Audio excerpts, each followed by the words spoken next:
식사들 하셨나요? 네.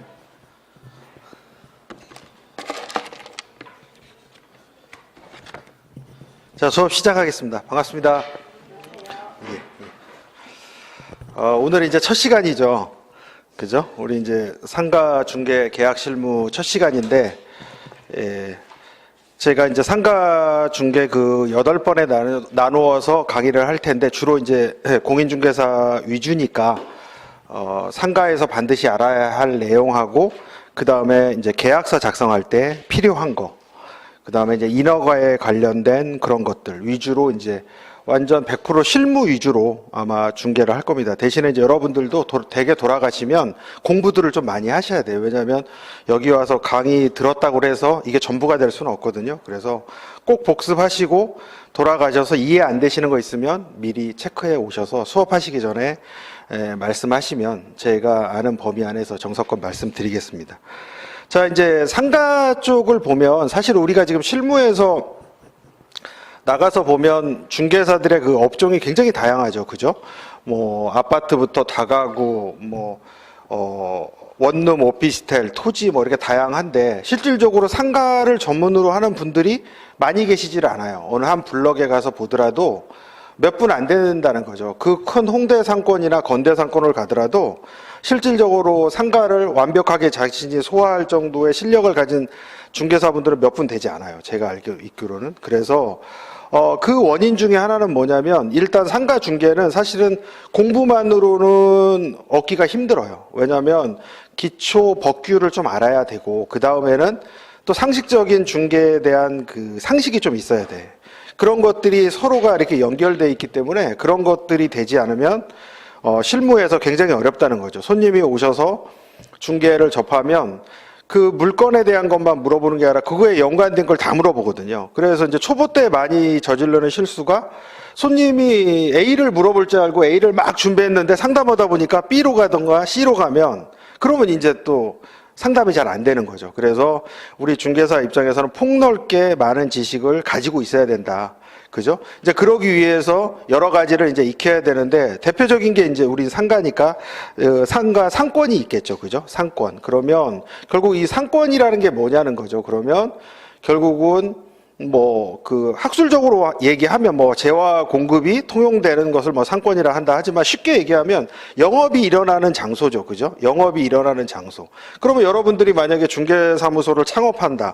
그러면 내가 중개를 할 수 있는 영업 반경을 말하는 것이죠. 그죠? 그래서 그 안에서 내가 어느 업종을 어느 입지를 취급할 것인가. 마찬가지죠. 그죠? 상가도 마찬가지죠. 내가 만약에 거기서 보쌈집을 누가 창업하려고 한다. 그러면 내가 영업하려는 그 반경에 보쌈집이 몇 군데가 있고 이런 것들에 대해서 알고 있어야 된다는 거죠. 그죠? 그리고 접근성이 어떻고 이미지가 어떻고 그다음에 상권의 모양이 어떻고 이런 것들을 여러 가지로 이제 알고 있어야 실무에서 이제 접할 때 편하다는 거죠. 그러면 이제 책에서 보면 1번 상권 보면, 그죠?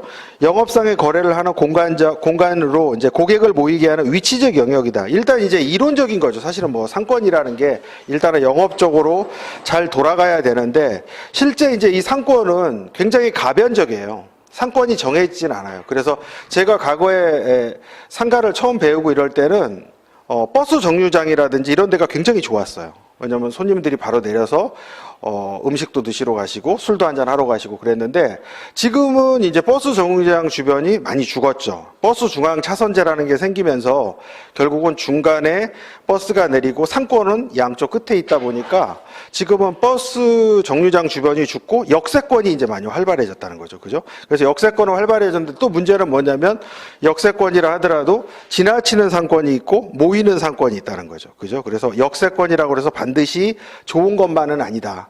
그죠? 그래서 저번에도 한번 말씀드렸듯이 십자가 교차로 상권이 있고 지나치는 상권이 있을 때 과연 거기서 어떤 거를 선택할 것이냐. 그죠? 이렇게 보면 이런 상권이 있고 이렇게 지나치는 상권이 있다는 거죠.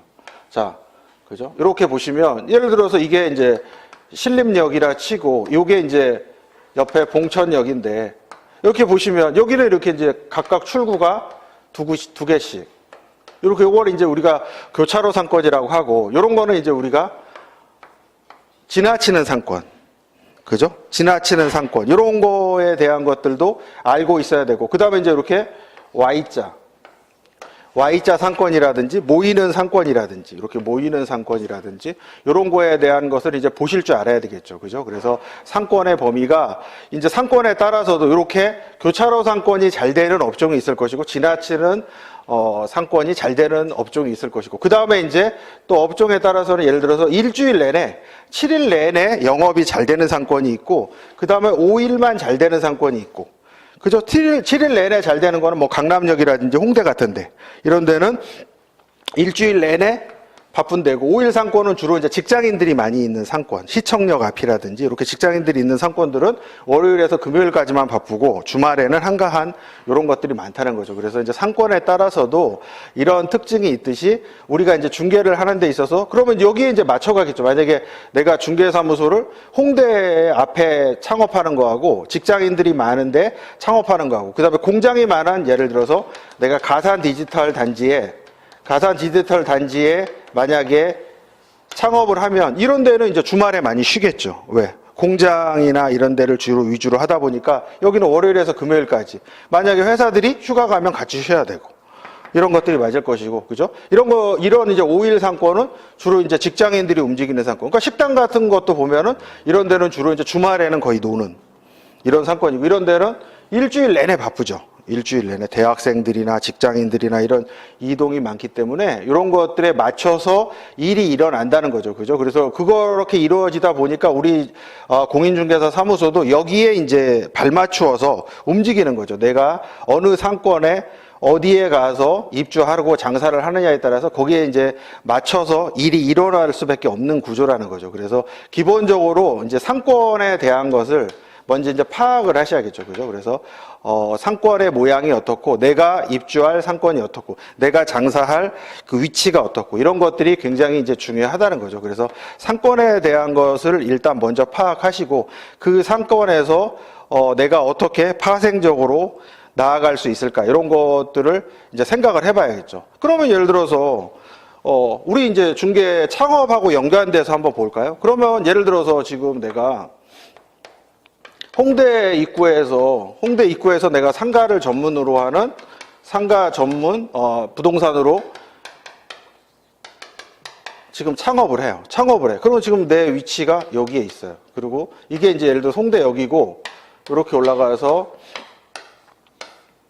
쭉 올라가서 이렇게 이제 사람들이 많은 쪽인데 그럼 여기에 내가 만약에 지금 뭐 권리금을 주고 승계를 하든가 신규로 가게를 얻었다. 그러면 여기에 이제 딱 들어가는 순간부터 이제 영업을 시작해야 되는데 처음에 이제 딱 접하면 이게 힘들어요. 가면 딱 시작했다. 그러면 뭘 먼저 해야 될까요? 여러분들이 만약에 여기에 가서 가게를 얻었다. 그러면 여기서부터 자, 어제까지 이제 개업식 했고 오늘부터 영업 시작해야 돼.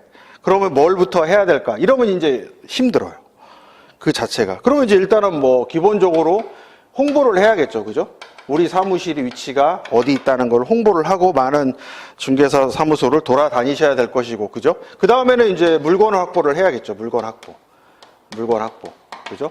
물건 확보가 굉장히 중요하죠. 그러니까 우리가 결국은, 다른 업종도 그렇지만 중개사무소가 창업을 할 때 가장 중요한 것 중에 하나는 요 물건 확보죠. 그래서 우리 이제 중개사무소 창업에서는 뭐라고 그래요? 배우지라고 그러죠. 배우지. 항상 내 등에 물건이 있어야 돼요. 왜냐하면 우리가 이제 중개 영업을 하다 보면 이제 두 개가 생길 수 있겠죠. 물건지 부동산이 있을 것이고 이제 손님지 부동산이 있을 수 있겠죠. 그죠? 그럼 물건지 부동산은 주로 주택가라든지 단지 내 상가.